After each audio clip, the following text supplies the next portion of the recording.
I'm a bird nerd. I'm a plant nerd. Hope we've got some plant nerds in the house today as well.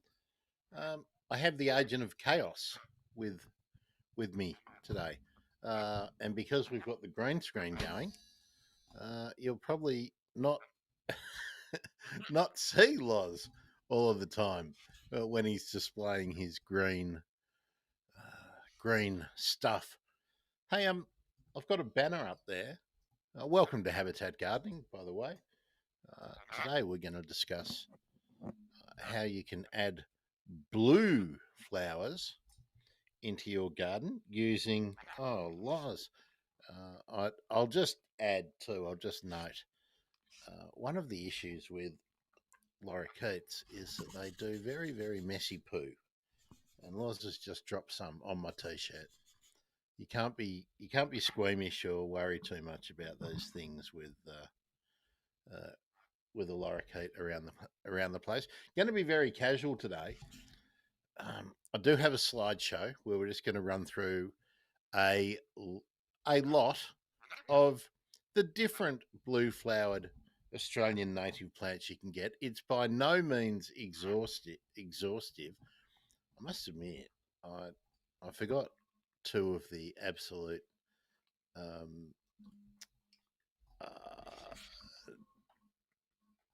well, everyone should know the the two that I forgot. So I'll just get them teed up. Oh, Loz is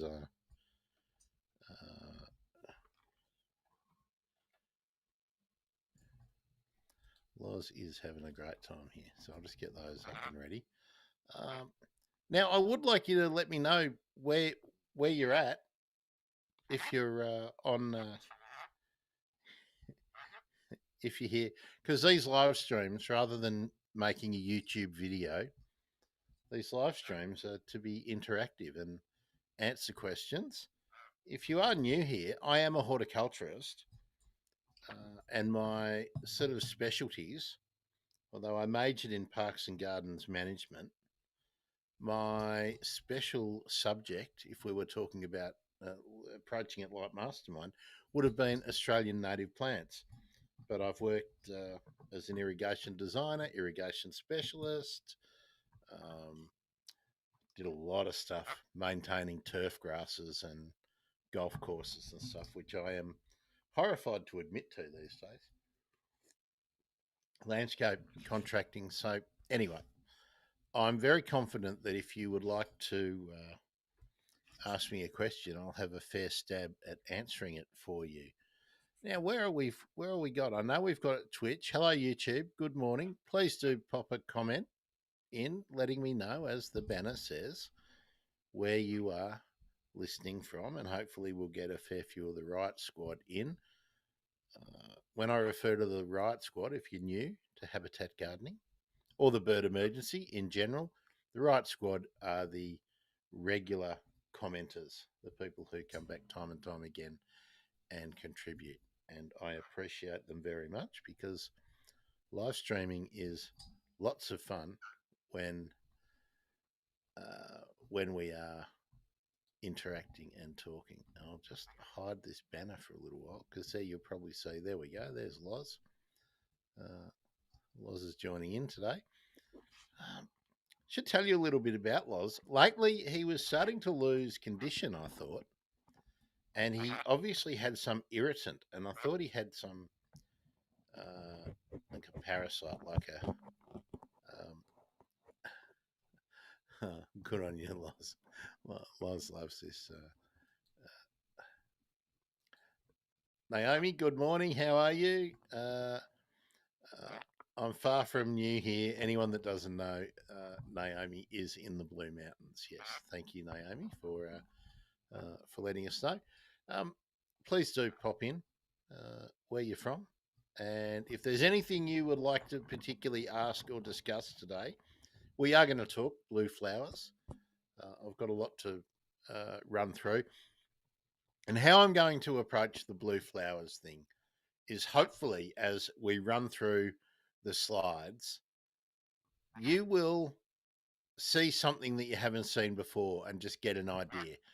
I've included climbers. I've included some, you know, tufty, grassy plants, small shrubs, annual herbaceous annual flowering plants. Lots. That looks really creepy. I keep disappearing because you've got your green back there. There we are. Um, and we can discuss whatever you like about any of the plants. I just want to give you an idea that there are many, many, many different types of blue flowered natives, and some of the ones I've picked are bordering on mauve or are genuinely mauve. And there's a lot I've missed out, but we can mention them. For instance, like the kangaroo apple, which is Solanum aviculare, which is very closely related to potatoes and tomatoes, funnily enough. Now, you'll find that often out in the bush after a burning occurrence, either a planned burn or a major fire, and they'll be one of the first things that comes up. Now, they're available out in cultivation. A lot of these plants that I'm running through today might be difficult to find, but the idea is just to give you some ideas. The idea is to give you some ideas. So some new people popping in. Do let us know where you are watching from. The other question is in the banner: are you already a habitat gardener? I know that Naomi is in the Blue Mountains, and also significantly out in the Mallee region of northwestern Victoria. So, uh, yeah, okay. What am I going to do now? I'm going to start on the slides, and I'll just keep reminding people. Oh,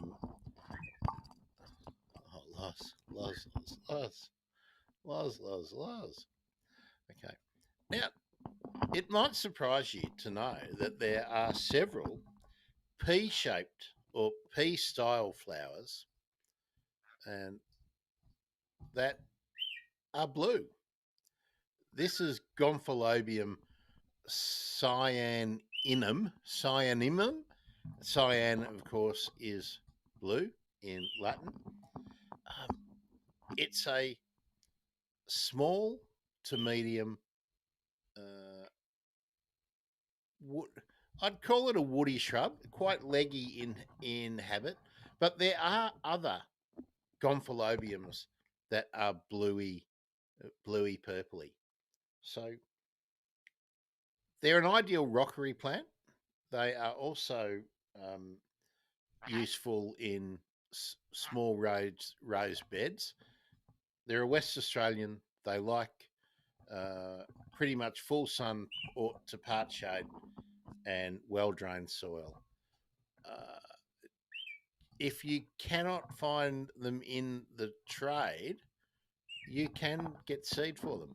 But this is the kind of plant that I want to be growing for the little collection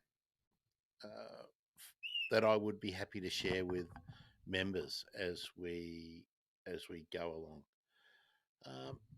All right. Questions, comments as we go. Remember, that's how we roll here.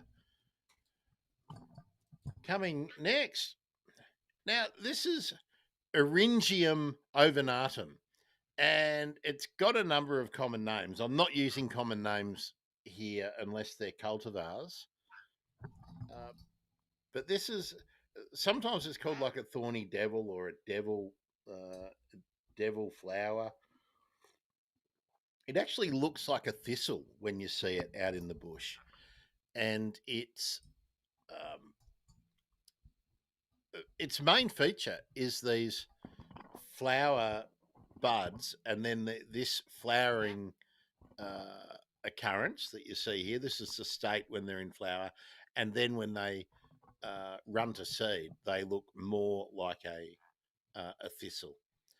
Bluey grey or green foliage. They're not that much to look at on their own, but when they're flowering, they are stunning. the main reason that I like it, and I've used it in many, years ago, not recently, but in land care and re-veg projects, they take readily to disturbed ground, and they will self-propagate, self-sow. So they're a very, very good one. Oh, let me just see what we got here. Uh, Naomi. Naomi says, Originum similar to other thistles and good food for parrots? I would imagine so.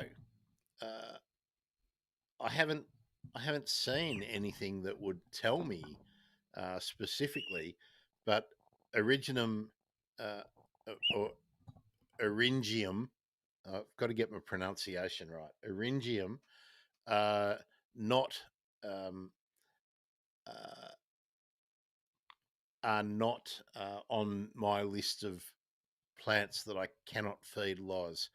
And Naomi asks, are they an inland species? Yeah, they are. They're more a dry country inland species. Will they become weed like? I'm not. I don't think they have weed potential. Why don't I?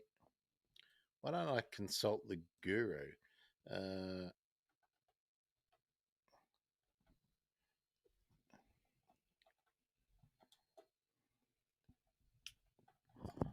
yeah, watch out, Loz. You're in me way there.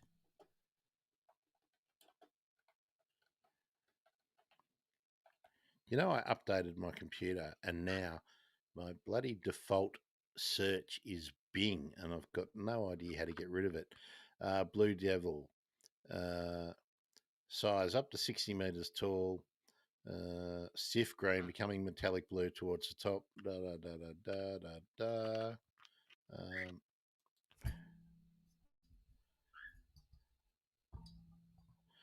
uh,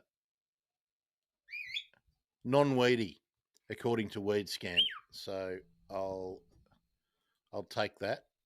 That it's non-weedy. Uh, the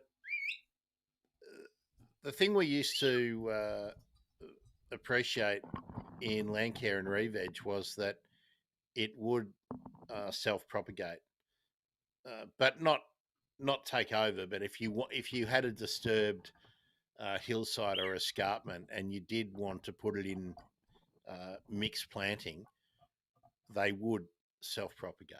So excellent. Excellent. Thank you for the question, Naomi. That's the kind of things that we like to discuss in habitat gardening. Next up, uh, Kir- Kiranth- Kiranthera presiana. Now, this is a light climber or small bushy uh, shrub. Again, ideal for rockeries. Um, I don't know a lot about it. I have seen it planted. Looks really good in a mass planting. It also looks really good interspersed with upright uh, plants like Dianellas and Lamandras and kangaroo paws, etc. Oh, thanks for that, Lars. Um, so 5 petal, star flowers, yellow stamens. That's pretty common as we go through the. Uh, uh,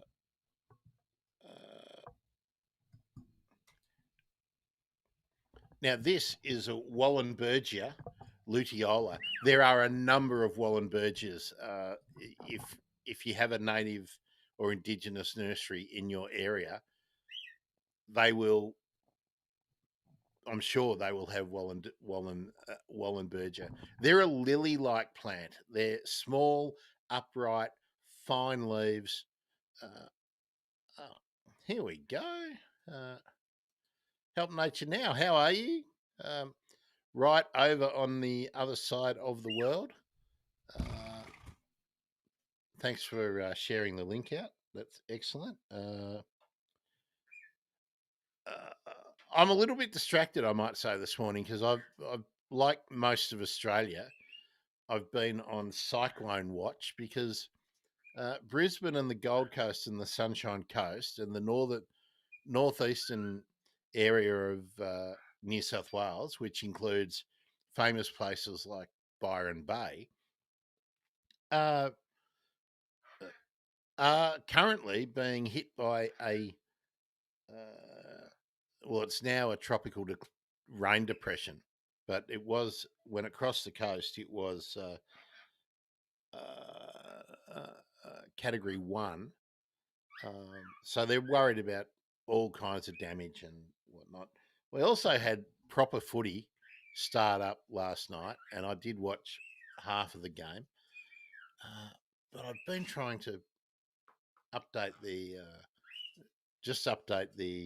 streaming, and I've had to resort back to the program I'm trying to get rid of because I just haven't had time to test everything and get it all going.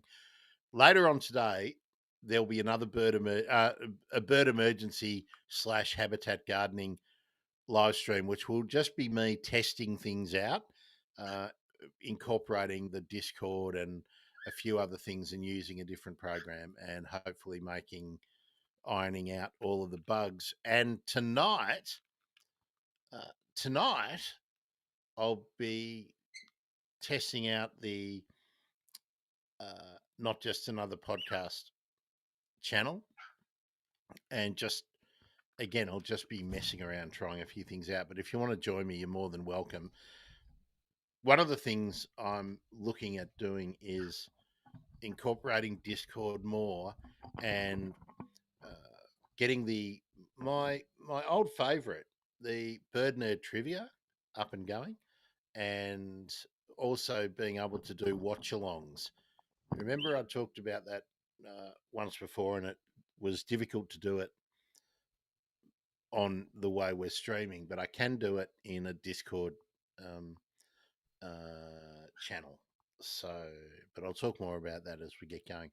Naomi says, yeah, the cyclone is worrying, flooding already in Lismore and Dorrigo, I heard. Yeah, Lismore is suffering, no doubt. Um, so far, Naomi's got friends up there. Yeah, it is a worry. So far, it doesn't seem to have got to the levels that they had in 2022, but there's still 2 more days of rain to fall. And then there's the rain depression will move further up the catchment, and all of the rain that gets dumped there over the next 3 or 4 days will then start to head towards the coast. So yeah, we are worrying about it. Let's bear in mind too um, that on the other side of the country, there are still bushfires happening in Western Australia, and around Benalla and Violet Town in that region of Victoria, there have been fires cropping up every day for the last week or so. So just goes to show how big the country is, how large the continent of Australia is, and that at different on the same day we can be having different disasters all over the place. So we are all a bit distracted. Uh, uh, Naomi, I'm glad you love Wallenberger. Um, I don't know if they are easy to propagate. They're rhizomes, Naomi. Uh, I'll just check this. I've only ever bought them um, as a tube, but I'm pretty sure that you can propagate them from seed.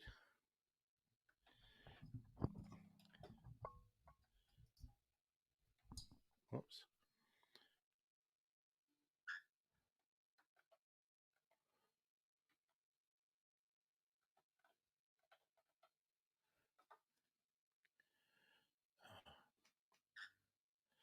Division or small plugs. Root cuttings. There we go. Root cuttings.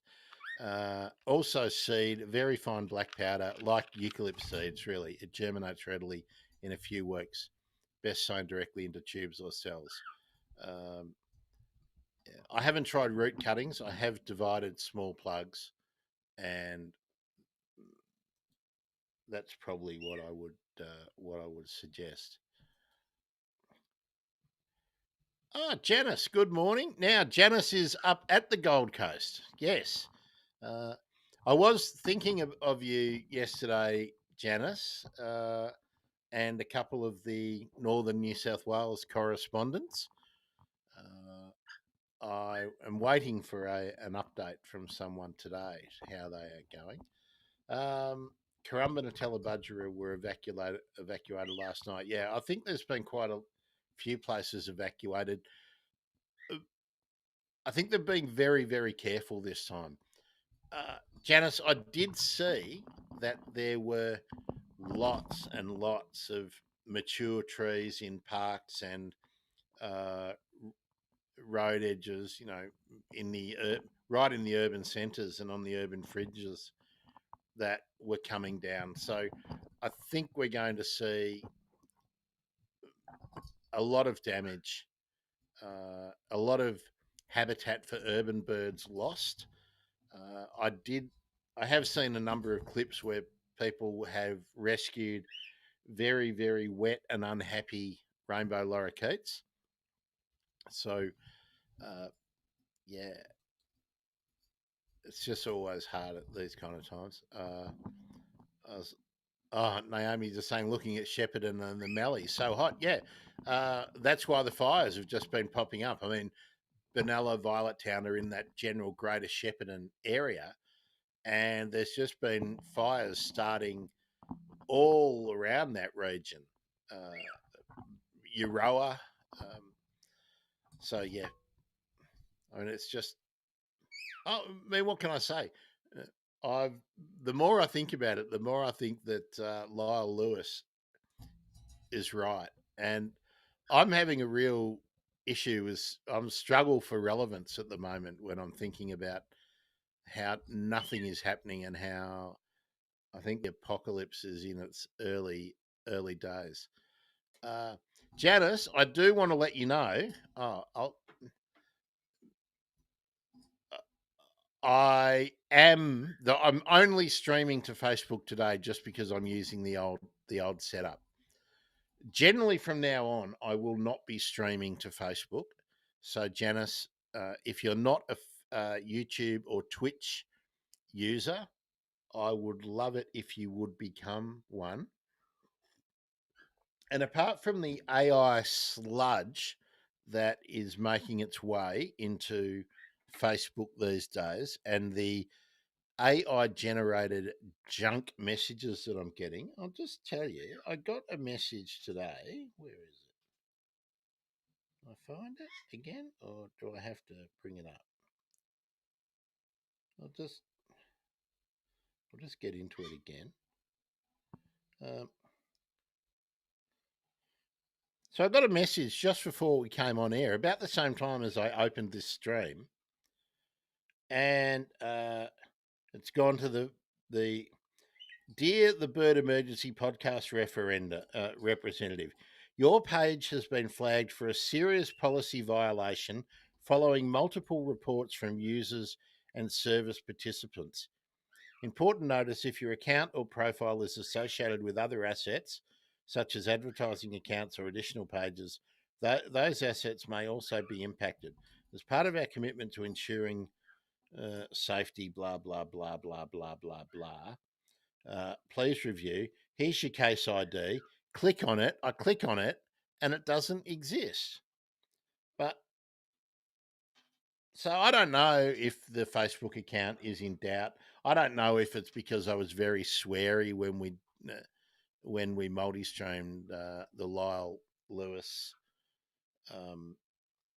thing. I just don't know. So yeah,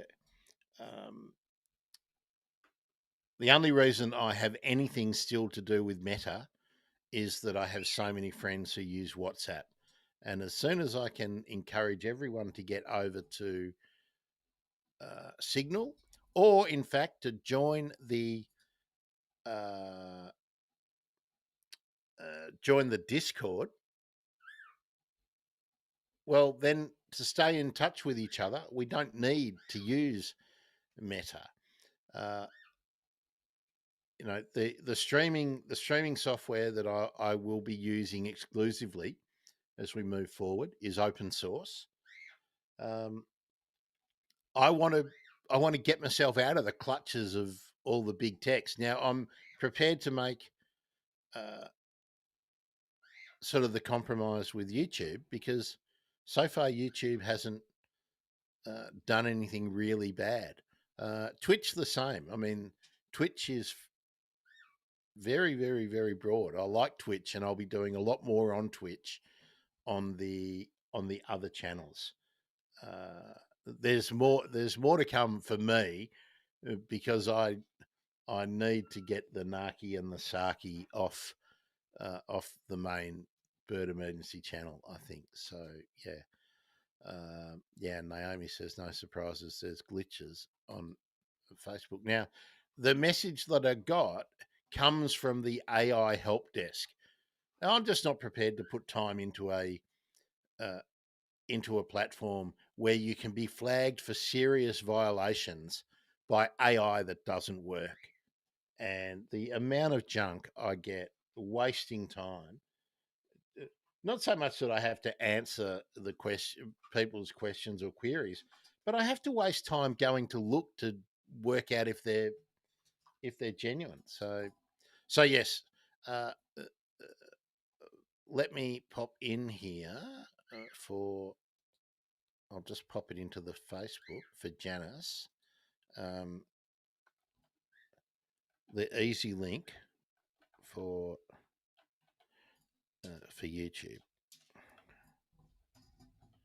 and you can find the. So there we are. It should have popped up into the Facebook chat now. What are you doing there, Birdie? Okay. Let's move on from Wallenberger now that we've worked out how to propagate them. Isotoma axillaris. Now it's a very light blue. It sort of looks more mauve most of the time. You can see the habit there. Another one of these nice 5-petaled open star flowers. A nice deep green, divided leaves. Quite spiky looking, but they're not stiff spiky, but they give you that divided look. There are a couple of isotomas, so you'll find some for different areas. Very adaptable garden plant, ideal for mixed beds, ideal for rockeries, ideal for containers as well. So and as I mentioned before, the idea is not to go through cultural notes or stuff today. I might actually do a video. In fact, I shouldn't I? I should do a video to follow up on this that gives a lot more information and that isn't live, that you can watch anytime you like. Brunonia australis. Now, this one is another one that we used to use in re-veg and land care. I'm just going to. I'm anticipating now that Naomi's going to ask me about propagation.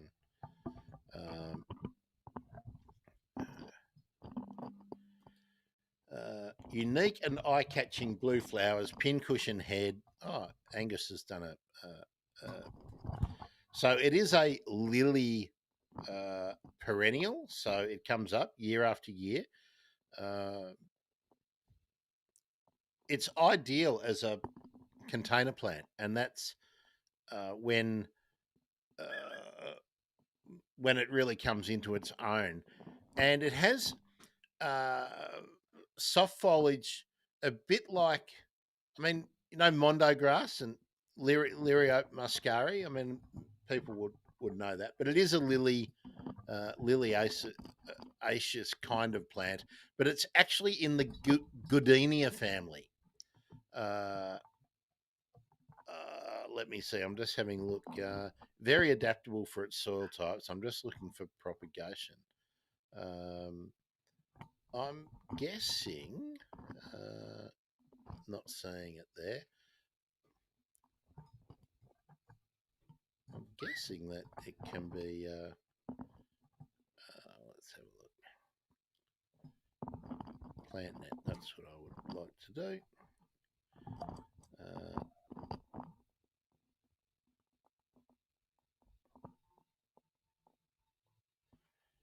okay.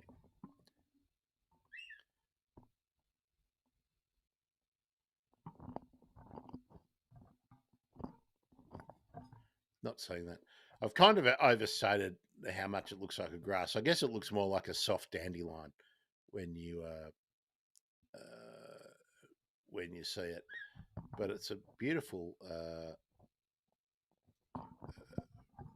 beautiful plant. Now, Naomi wants to know which of these plants are good for habitat hiding spots for little birds. Okay, so far, none of the plants we've really talked about, apart from the eryngium, uh, have been sort of habitat plants for little birds.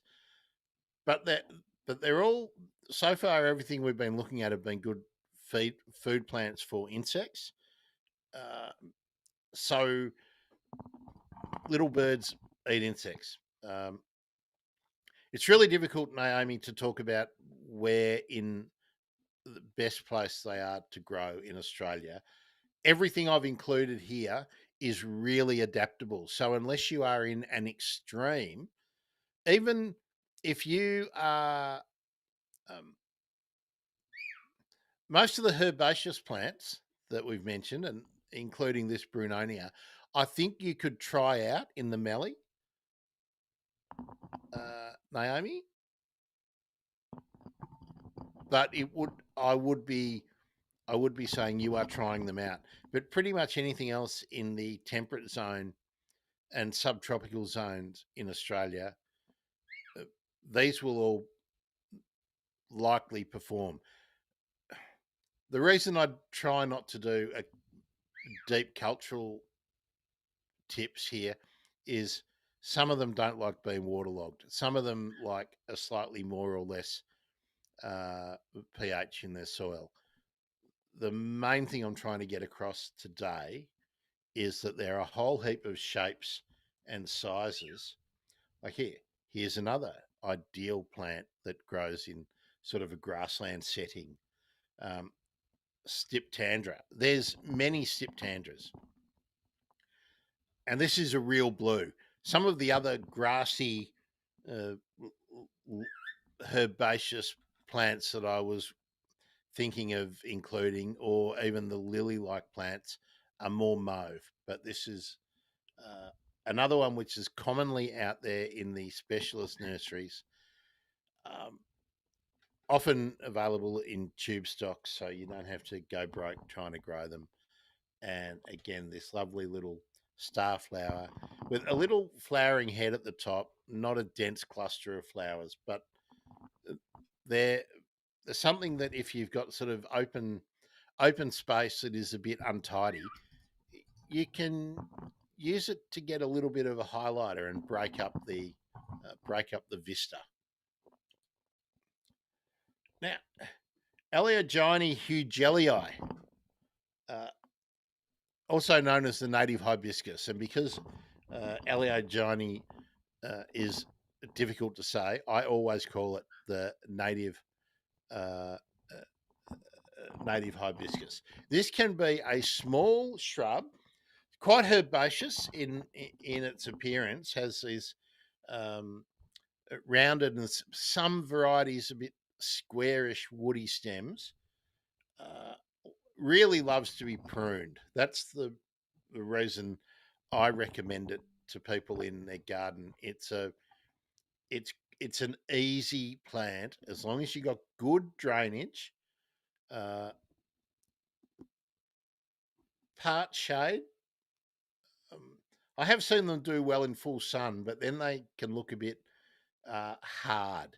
The foliage can go a bit hard, for want of a better uh, a better term, they do thrive in part shade. Uh, well drained, uh, or high organic content soil, I think they do best in. Uh, Hibiscus style flower, of course, it's mauve and rather than blue, but it's beautiful. Naomi mentioning that the Stiptandra looks really good. Yeah, um, I will do a video when I got the time in more detail about each of these, and also to add a few others in, where I will put a little diagram for their best zones and all that kind of stuff. But that's not what I really wanted to do today. We could be going for 4 hours if I did that. Uh, Naomi asking, is the native hibiscus able to be grown from cuttings? Absolutely. They they take very easily from cuttings. I've grown them from tip cuttings, from stem cuttings, from heel cuttings, just taking off a side shoot. They're uh, just trying to think. I don't think I've ever struck them without using either honey or some other hormone. Loz is trying to feed on the microphone cover, so that's what you are probably hearing. That's Loz. He's having such a good time. I don't want to upset him. Oh, great! Everyone's over on YouTube and Twitch now. That's good. Yeah, Naomi, they're quite quick to strike as well, and they're quite quick to grow. Like you'll get a reasonably sized bush, uh, and maybe even flowering after 2 years. They're good value. Okay, Billardieri fusiformis and or Billardieri heterophylla. They're some of the references split them into two species. Some of them calling them one. You will also find this labelled as Solia heterophylla. It's a light climber or a clumping shrub. It's sort of a scrambler rather, but it does have uh, uh, tiny leading stems, but it's more often rambling through bushes or up a stump or something like that. Great in a hanging basket, but weed potential. It does have weed potential. Uh, so check your local council pages to see if Solia, Sollya, or Billardiera fusiformis or heterophylla. Bluebell creeper is what its common name generally is. Uh, I I've only seen it in Victoria where it has escaped and started to self sow in sandy soils, but I'm not giving you the idea that it might not be an issue in woodland or something else.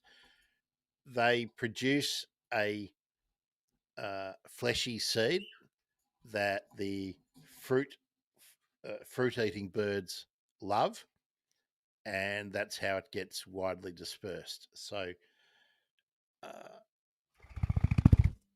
I like it as a hanging basket or as a sort of a ground cover element of a large pot.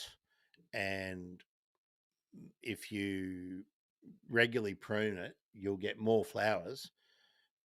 Beautiful deep green leaves as well. So it's a very nice ornamental plant, but it has weed potential. Uh, Now, this is another climber. This is Glycine clandestina. Now, the form that I used to see in the bush in East Gippsland has a light blue flower rather than this mauve flower. And uh, while having these tripartite leaves, the leaves were much smaller and finer than in this photo. Um, but it's a very light climber. It's ideal to put in. If you've got a shrub that has just died off or is dying off, the Glycine clandestina, and there are other glycines as well, but Glycine clandestina is the one I'm personally familiar with. Uh, it is one of those plants that you can put in the garden and you won't notice it until it flowers. And then when it does, it's delightful. Now, when I say a light creeper, it's only small. Um, maybe it will extend up to sort of 5-6 meters, but it's much more likely to only be a few meters. But always worth a go, worth a try. Next up, this is a tufting lily type plant, Dianella. There are a number of species. Dianella, very common in southern Australia, southeast Australia, and up into subtropical Queensland. They have foliage that is upright, stiff, and strappy. So, kangaroo paw-ish like in the foliage, or Lomandra like, has blue flowers or tinging to mauve. There are a number of cultivars out there in the trade. There are, I don't know, what, 8-10 species. I'm guessing. After flowering, they also have a berry that is bluish, but we're not talking about blue coloured fruits today. Excellent landscape plant, excellent filler in difficult narrow spaces. Propagate by division. Easy to look after in most situations. I remember a while ago, were they Lomandras or Dianellas we're talking about? But some of the species are more adaptable to an acid soil than to an alkaline soil. Some of them are more shade tolerant. Some of them prefer more sun. I'm just letting you know that you can get more lily type plants, liliaceous, grassy style, tufty, upright foliage plants with magnificent blue flowers and that beautiful yellow stamen highlight. Daisies. There are lots and lots of daisies with blue flowers that are not Australian, but there is one that is reliably blue flowered, and that is the Brachycomb. I I Iberidifolia, named after the Iberian plants. Oh, hello, Odin. Odin's joined us. G'day, Odin. You know the rule. You've got to tell everyone roughly where you're from, and are you already a habitat gardener? Is what we're saying today. Now, this is the Swan River daisy. Is its common name that you'll generally find it in nurseries. Very common in nurseries. You can buy it as commercial seed packets. It's an annual, so it will, if your spot is right and it likes sandy, friable soil, full sun, protection from wind, ideally, and if you have the right spot, it will self-sow year after year after year, like many of the native daisies do. Small, only sort of ankle to knee height, spreading. Can you all hear Loz when he's biting on the microphone?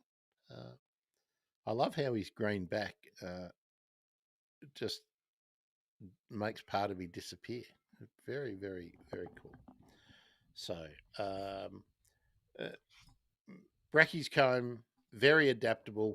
You will see another brachycomb out in the trade. You'll find it in most nurseries. Brachycomb multifida. There is a sort of pale blue form of of that, but you'll mostly find mauve brachycomb multifida. But this form or this species is reliably blue, and that's why it's in the in the show. Now, did you know there are blue Baronias? That these are I haven't grown either of these blue Baronias, but they're out there.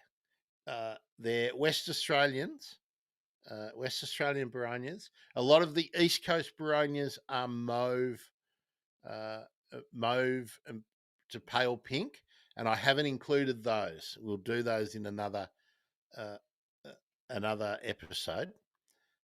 But this one is small, delicate. You can see the sort of thin, not quite needle, but rigid uh, foliage there. A deep green, and the open Baronia style flower with the 4 petals for Baronias. Odin is watching in Wonthaggi. Uh, try to habitat garden as much as I can in a rental property. That's right, Odin. I meant to ask you this a few weeks ago. Are you using containers to increase what you can grow? I'm going to track down this Baronia ramosa because I think it looks great, and I'm pretty sure it's just going to be a great container plant, small container plant. Thanks, Loz. There's lorikeets flying over. Now, this there's this Baronia heterophylla, which is the brown Baronia, but this is a color variant called Blue Waves, which I looked at a number of photos, and in the bud stage, you can see probably up in the top left where the buds are not yet open. They're sort of a bluish tinge, and then they open out to mauve. But I thought it was worth including because of that. Because they are a bit bluish. And now, Naomi's got a good question here. Are these Baronias as hard to keep alive as other ones? Okay, I'm going to push back on Baronias being hard to keep alive. This Baronia heterophylla is more adaptable than to cultivation than the brown Baronia that we commonly see. But there's a yellow version of Baronia heterophylla, which is often labelled as lutea. That's very, very adaptable. The main thing with Baronias is don't overwater them. They hate to have wet feet. But in a pot, and this is when people lose them a lot, is that they overwater, or they'll have a saucer, a pot saucer underneath, and they'll let water accumulate in the saucer. Now, for some indoor plants and a lot of the very common pot plants, that's a good strategy. For Baronias, it's a terrible one. Also, in the garden, they don't like to dry out, so they don't like strong winds. They don't like being hit by strong winds. They don't like really a spot where they can get really aggressive hot summer sun.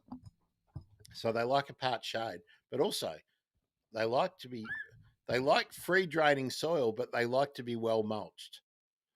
They don't like to stay wet, and that's how Baronias usually cark it. Baronia heterophylla is the difficult one. The East Coast Baronias, by and large, are much easier to grow in, and so many of them are mauve. They're nearly all mauve and pink. The East Coast one, great foliage varieties. We'll do a session just on Baronias, so I can chase up more of those, and we can talk about the specific cultural issues with Baronias. Baronia heterophylla, the brown Baronia, has a terrible reputation for being hard to grow. I never found it hard to grow, but I never treated it very special, and I just treated it like a bush plant in a sort of a woodland kind of setting. So, admittedly, where I've had really good success with it was in sandy soil and really well mulched, but I've grown them in containers and they've been fine. Uh, they can in containers, if they're too close to other plants, they can start to die out in the center, like just lose their foliage, even if they're not showing any discoloration. So um, I think you would want to pick the form.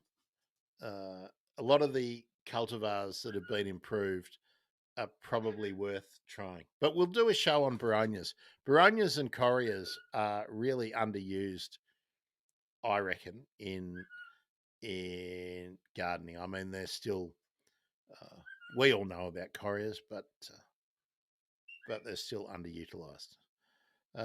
Now, Odin's given us a bit more details. Got a few pots and containers and several large established native trees. I've been slowly changing the garden from exotic and weedy species to indigenous natives.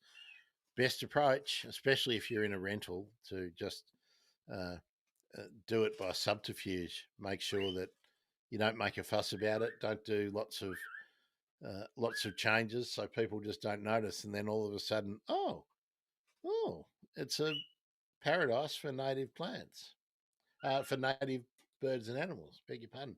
Now I know this is cheeky, but you can introduce blue into your garden in at different stages in the flowering development. This is the bud stage for Banksia roba, and this is one of my favourites for getting a bit of blue green, ultramarine kind of tinge into your garden. Banksia roba is really reliable. Likes uh, soils that are occasionally inundated uh, with water. So they do inhabit the fringes of swamps and marshlands in their native environment, in heathlands, that low-lying heaths that might get inundated and then dry out. Great plant. Medium shrub, small to medium shrub, generally quite open in habit too, so worth considering. And they open out to sort of a green, pale green, but in the bud stage, they're really cool. And another one you might not have thought of, Banksia plagiocarpa. This is the Hinchinbrook Banksia. It grows into a big tree. It is a bit like the Coast Banksia. Yeah, a bit like the Coast Banksia. But in bud, has this bluey green look about it. It's a bigger, it's a large shrub to medium tree. Likes the subtropical coastal regions, but I grew them quite successfully again in East Gippsland, uh, in a uh, in a coastal area, so not getting frost or anything like that. Um, Worth a punt if you've got a space for a big, large shrub or a medium tree. Again, and they like being pruned too, so you can manage them with fairly aggressive pruning, and they have terminal flower heads, so they're at the end of the branches, So they're ideal for cut flowers. Ideal for cut flowers. And if you do cut them down to take the flowers or the buds, they will you'll be able to keep the height down. Sort of manage them in a similar way to you manage waratahs. And opening up to a pale yellow flower. So I think they're really good. And I reckon that is the end of the slideshow. So I'll just change to just come back to here. There we go. We'll just come back to here. I'm going to show you a couple more plants. Where are we? Where did they go? Where did they go? Oh, here they are.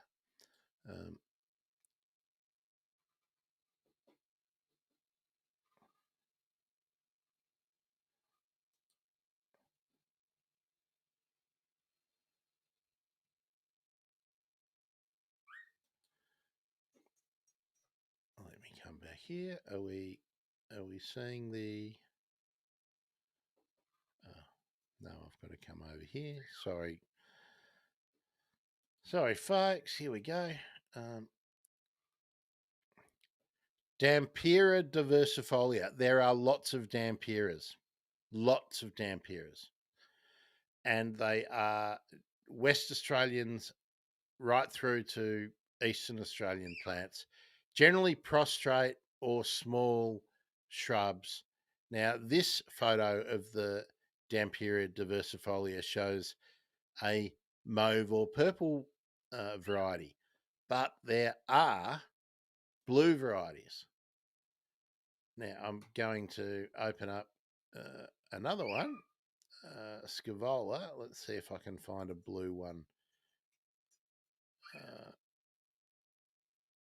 Let's see if I can find a blue one.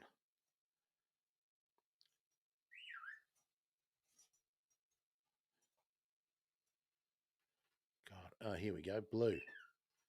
See more results. I do want to see more results. There we are. Blue Wonder. There's a cultivar.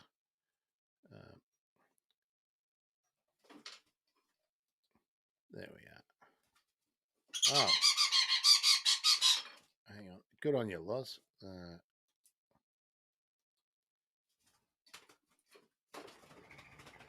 Good on you, Loz. Now, are we seeing the? Are we seeing it yet? Oh, here we are. I've got to add it up to here. Here we go. There we go. I know it's a terrible look. See, this is why I've got to get out of using this software. Anyway, again, ground cover or small plant, lots of Scaevolas are available. Very adaptable, great ground covers. A great kind of nursing plant, I reckon.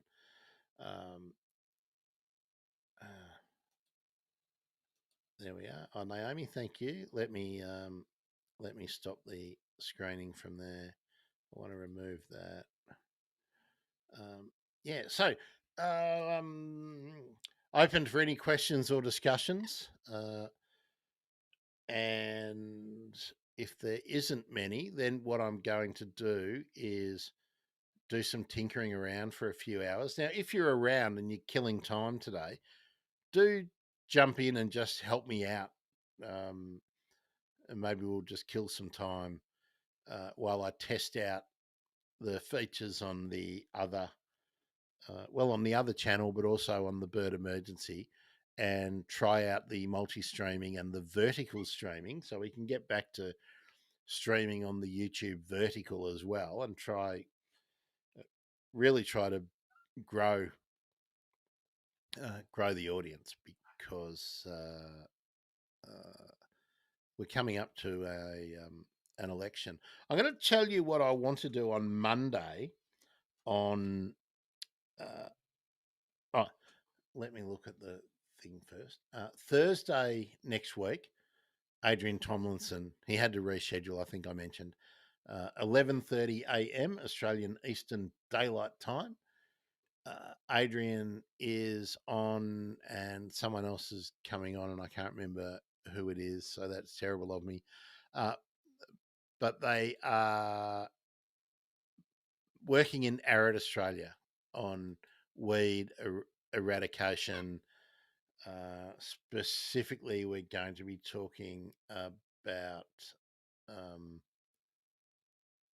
buffel grass and looking at why buffel grass is such a problem in the way that it destroys habitat, which of course destroys the available space and food and shelter available for all sorts of creatures, birds, and all of the rest. Um, but, what I am going to do on not just another podcast, and you can become an early adopter of that channel at notjustanotherpodcast.com/YouTube. I'm going to do a tier list, a shit list. Who are the worst people in politics and public life? And we'll include Australians and we'll include Americans. And if there's other people in the greater zeitgeist, we can put them all in. So that would be good. Have we got anyone here still on Facebook? We have. Janice, if that's you on Facebook or Betty on Facebook, please make sure you head over to thebirdemergency.com/YouTube and get yourself subscribed to the YouTube channel, because I'm thinking this will be the last Facebook stream. And if you're new and you didn't hear what we were saying before, the AI rubbish and everything on Facebook is driving me nuts. So, yeah, doing away. Right. Now, Betty, do you have the link, or do you want me to? I'll pop it in the Facebook chat again, and then you can.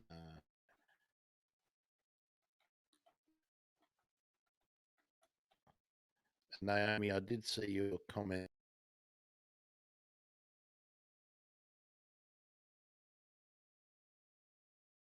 on the list. He was. It was actually Clive Palmer and Pauline Hanson that I had in mind when I popped it up. Naomi, Clive Palmer is one of the reasons that I'm going to be doing the sort of daily shows on the other channel and talking politics. My plan is to talk to as many people as I possibly can who are going to be relevant in the Australian federal election campaign. So yeah, he's definitely going to be one of those. So great, thanks Betty for popping that in. And as I remove one social media platform, it's time that I don't have to make images for them and update for them. So, I mean, over the years, Facebook hasn't really grown. I don't put a lot of time into it, but it takes so much time to do stuff. Yeah, Naomi says, "Will you have a set time for the other show?"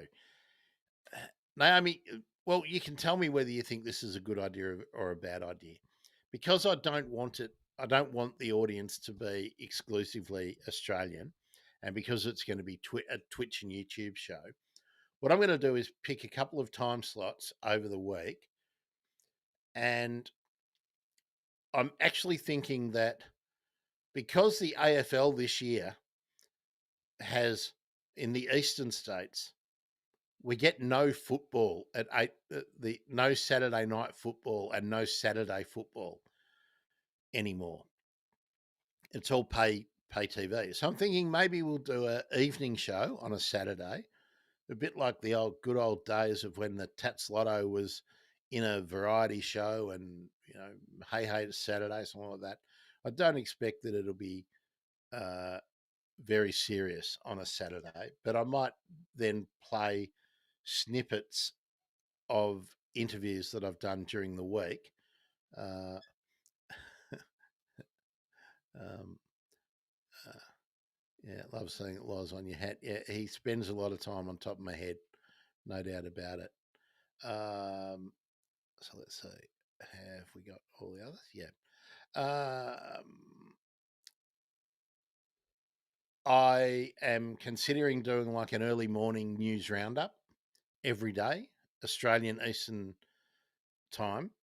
Uh, so perhaps after I've watched the Majority Report and ingested all the bad news, we'll uh, just do a maybe half an hour or something of the quick rundown of the news. And then I'm hoping that I can do a uh, midday or afternoon show or session, uh, so that I can do interviews in a sort of normal time. It will jump around a bit, Naomi, because of when people are available for interviews. But I do want to try and stick to that Saturday night, uh, and the whether it's every day, every morning of the week in the same time, but generally looking at something like, I don't know, 8 o'clock, 9 o'clock, uh, Eastern time, where I do a news run up. That's what I'm really mucking around with. I need to muck around, test uh, how it will work with bringing in all the different sources. So if you just at home doing nothing later and you see it come up, that's what I'll be doing. I'll be looking at videos and some clips and whatnot from around. Uh, yeah, Naomi. Yes, I did. Um, there are so many things in America that are going to be catastrophic for biodiversity and for climate. Uh, and these are the kind of clips that I want to do.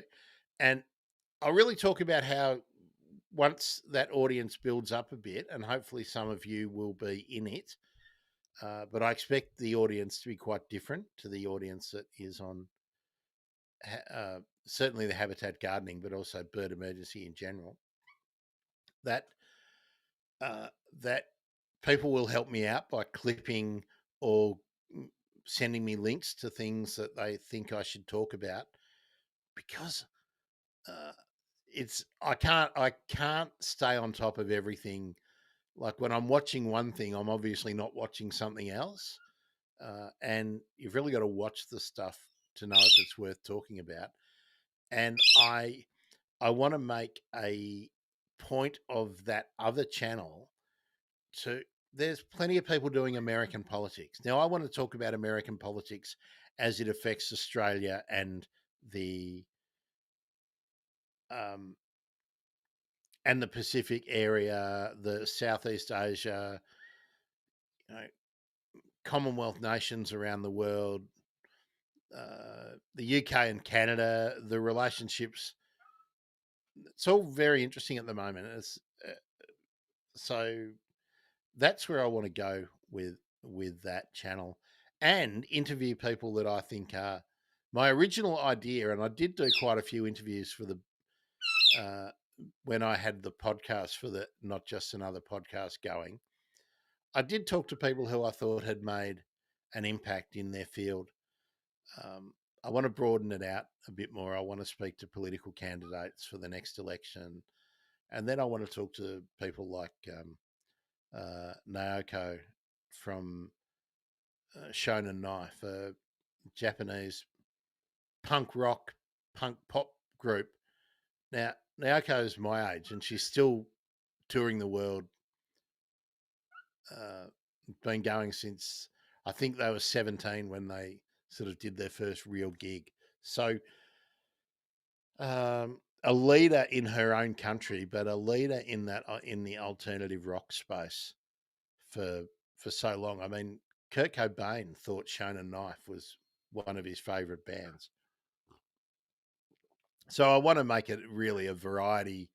Once the election season for Australia is over, go back to being a sort of variety issues kind of program. But it'll find its own. It'll find its own way. I just know that I want an outlet to be able to speak to different kinds of people than on the Bird Emergency. And honestly, I'm finding it very difficult to get people to come on as a guest on the Bird Emergency. And I I was getting all depressed. Oh, I think it's me. They don't like me. But I think no, I think people are feeling really in jeopardy for their own livelihoods and they're under pressure time wise um and it's such a small channel that you know I just I just think a lot of people go, oh look, it hasn't even got 1,000 followers. We won't even worry. So anyway, we'll wait and see. We'll wait and see. So there we are. Any other gardening or conservation kind of things you want to throw up now before we log off? I can see most people have already logged off, so that we've see this is what happens. We wander off because I haven't got another outlet to talk about the politics stuff. So yes, we've got to change that. Also, too, the testing today will be you making sure all the this is a Stream Deck, and I had it all beautifully set up for my old computer, but not for this. Well, for the old new computer that I had, but when I had to sell that, I haven't set this up. It takes a lot of time to set everything up properly, so that's the plan for this weekend. Yes. So next Bird Emergency interview will be on Thursday the 13th at 11:30 a.m. Australian Eastern Time with Adrian Tomlinson. And there may be something in before then, but I think I'll be mostly preparing and planning and testing before that. I really want to get this Discord working, and then we can go back to doing the